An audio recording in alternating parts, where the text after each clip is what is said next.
Hi, my name's Michelle Sisson. I'm the instructor of the Creative Writing Magnet here at Lee High School. Last week, Marygrace Waggoner, the founder of the Huntsville Music Collective, came and visited the authors. She played some pieces on her cello, shared her creative process and her story. And then she invited the authors to collaborate with her on the spot, impromptu at the end of class. And here are a couple of clips of that. We hope you enjoy. I heard the car pull into the driveway, the low rumble of an engine that didn't belong here. My stomach tightened, I stood at the window, the blinds trembling between my fingers, and saw him. My father, a figure I hadn't ever seen that couldn't escape in my mind. The dam inside me, the one I had spent years building stone by stone, started to strain. Each memory I had locked away, each shard of pain and resentment pressed against it, but I held steady, arms crossed, as if I could protect myself from what was coming. The knock on the door was quiet, almost hesitant. I opened it, and there he was. Time had softened him in ways, the lines on his face deeper. His shoulders slightly hunched, but his eyes were the same. They carried weight, stories I wasn't sure I wanted to hear.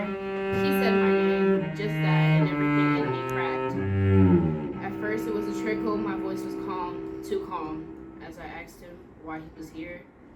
The words felt foreign coming out of my mouth, like they didn't belong to me. He started to speak, and his words, heavy and deliberate, began to chip away at the dam. I'm sorry, he said. I've made so many mistakes. The dam broke. All the feelings I had buried, grief, anger, love, and longing came rushing out. A flood I couldn't control. I broke down right there in front of him, tears streaming as years of silence spilled into the open. The words I had held back for so long, the questions, the accusations, the pleas for answers, all poured out in a torrent. He didn't move at first, and then he did, something I didn't expect. He stepped closer, carefully, like I was something fragile. He tried to apologize again, but his voice cracked. And I saw the pain in him too, the cracks in his own dam. We stood there in the flood of emotions, both of us caught in the current of things we had kept hidden for too long.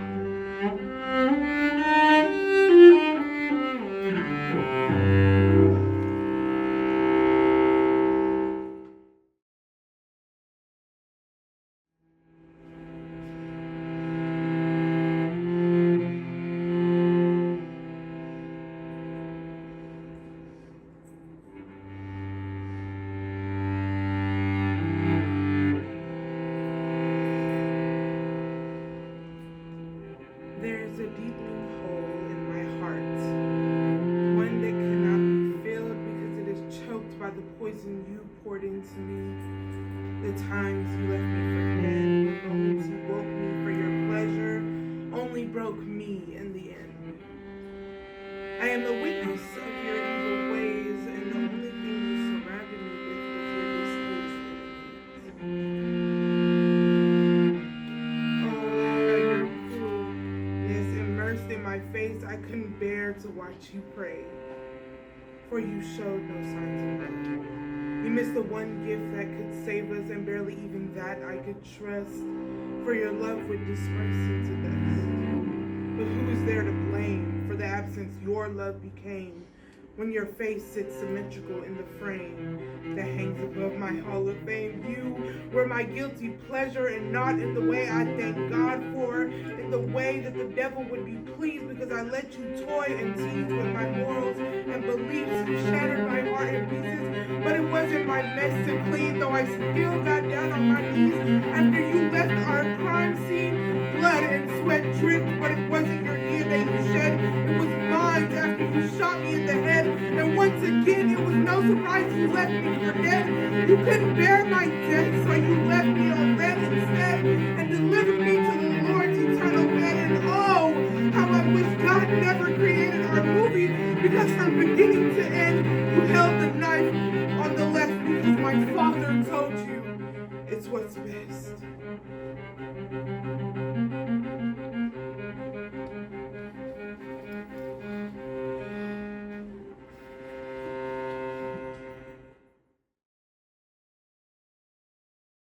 Dear whoever had to read this, I have tried my whole life to find something that made me special.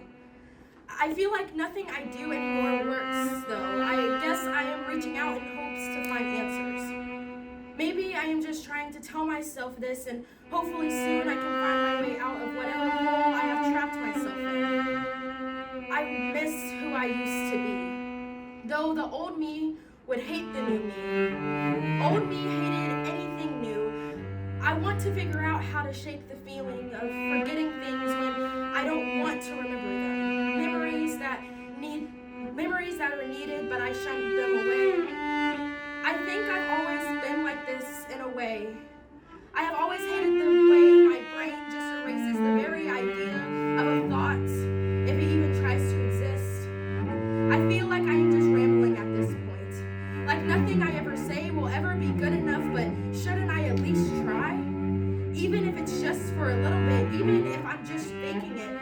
Because even if it's a lie, I would still be protecting my feelings in the end. I have never had the feeling of not feeling. I have the existential crisis of my brain turning and trying to come up with something useful.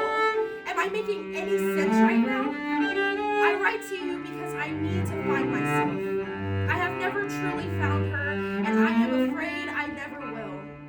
I am afraid that I will swallow myself whole if I keep going the way I am. I try to make everyone happy, and at this point, I just don't believe that is possible. I need help. I know I need help, but I am bad at asking for it. I am bad at asking for it because I know that it shows weakness. I mean, everything I have done, is it all just for nothing? Everything I have studied and every friend I have made along the way, what was it for? I don't think I am a good writer. I don't think I could ever be a good writer. Maybe that is the true reason why I am writing to you. I have lost myself. I need to find her quickly. If I ever really knew her to begin with. I don't think I did. I'm sorry for my long response. After all, the only question you asked me was how I was doing. And well, as you can see, not very well. Until next time, a lost soul.